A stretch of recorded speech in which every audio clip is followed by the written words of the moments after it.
आणि यानंतर घेऊयात काही राजकीय घडामोडींचा वेगवान आढावा।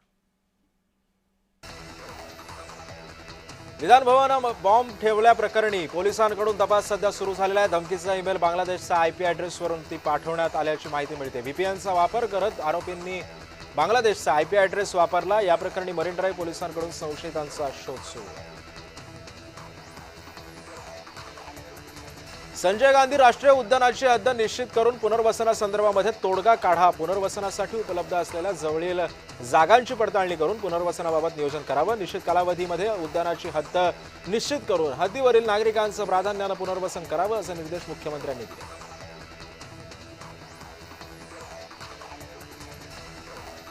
शिवसेनेचे आमदार महेंद्र थोरवे यांच्या विरोधामध्ये खासदार सुनील तटकरे यांनी अब्रू नुकसानीचा दावा ठोकलेला आहे। आमदार थोरवे यांच्यासह गुगल एलएलसी विरोधामध्ये माणगावच्या सत्र न्यायालयामध्ये हा दावा ठोकण्यात आलेला आहे।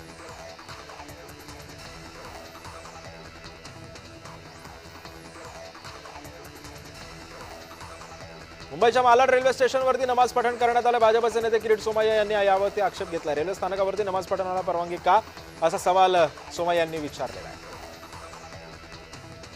अर्थसंकल्पीय अधिवेशनातील मंत्र्यांच्या अनुपस्थितीबाबत प्रचंड नाराजी व्यक्त करण्यात आली। विधानसभा अध्यक्षांनी आमदारांच्या तक्रारीची गंभीररित्या दखल घेतली असून सूत्रांनी माहिती दिली। दांडी बहादरांना अध्यक्ष सोमवारी समज देणार असल्याचंही बोललं जातं।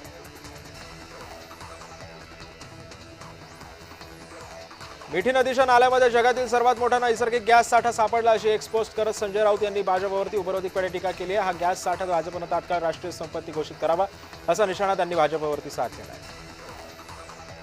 राहुल गांधी देशामध्ये अफवा पसरवत आहेत आणि राज्यामध्ये तेच राऊत करतायत अशी टीका भाजपचे प्रवक्ते नवनाथ बन यांनी केलेली आहे। घरगुती सिलेंडरची कमतरता नाही, राहुल गांधी आणि राऊत देशामध्ये अराजकता माजवण्याचा प्रयत्न करतायत असंही बन म्हणाले। नदी नाल्यांना राष्ट्रीय संपत्ती घोषित करा असा टोला खासदार संजय राऊतांनी सरकारला लगावलाय। नरेंद्र भी गायब और सिलेंडर भी गायब अशा घोषणा सध्या दिल्लीमध्ये गाजतात असे राऊत म्हणाले। जिल्ह्यामध्ये गेल्या काही दिवसांपासून घरगुती गॅस सिलेंडरचा तुटवडा निर्माण झाल्याच्या तक्रारी समोर येतात। खासदार प्रणिती शिंदे यांनी या प्रश्नाची दखल घेत प्रशासनाला तातडीने उपाययोजना करण्याच्या सूचना दिल्या। याबाबत प्रशासनाने जनतेसमोर स्पष्ट माहिती द्यावी अशीही माहिती त्यांनी दिली आहे।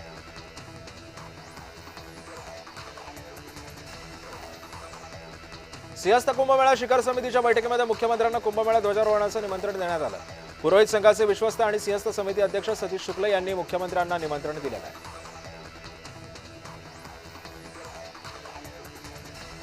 अजित पवारांच्या विमान अपघात प्रकरणी मुंबई उच्च न्यायालयामध्ये आणखी एक जनहित याचिका दाखल करण्यात आली आहे। अपघातामधील गुन्हा दाखल करून सखोल चौकशी करण्यात यावी अशी मागणी याचिकेमधून करण्यात आली आहे। सामाजिक कार्यकर्ते हेमंत पाटील यांनी या संदर्भातली याचिका दाखल केली आहे।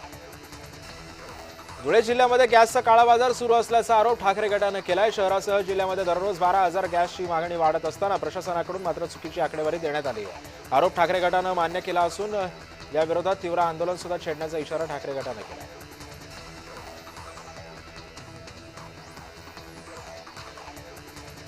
धनगर समाजाच्या शिष्टमंडळासोबत राज्याच्या महाधिवक्ता यांची बैठक पार पडली। धनगर समाजाच्या आरक्षणाबाबत सरकार कायदेशीर तोडगा काढणार असल्याचं सुद्धा सांगण्यात येतं। आरक्षणाचा प्रस्ताव केंद्राकडे सादर करण्याची राज्य शासनाची भूमिका असल्याचंही सांगण्यात येत आहे।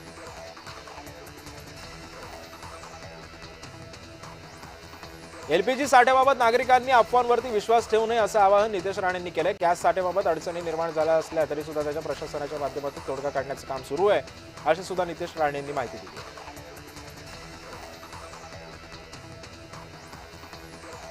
कोकण रेल्वेचा अडथळा दूर करण्यासाठी लवकरच 1 जून पासून माणगाव इंदापूर बायपास सुरू होईल अशी माहिती खासदार सुनील तटकरे यांनी दिलेली आहे। तटकरे यांनी जिल्हाधिकारी कार्यालयामध्ये बैठक घेऊन कोकण रेल्वेच्या वरिष्ठ अधिकाऱ्यांशी सुद्धा चर्चा केली आणि त्यानंतर ही माहिती देण्यात आल्याचं बोललं जातं।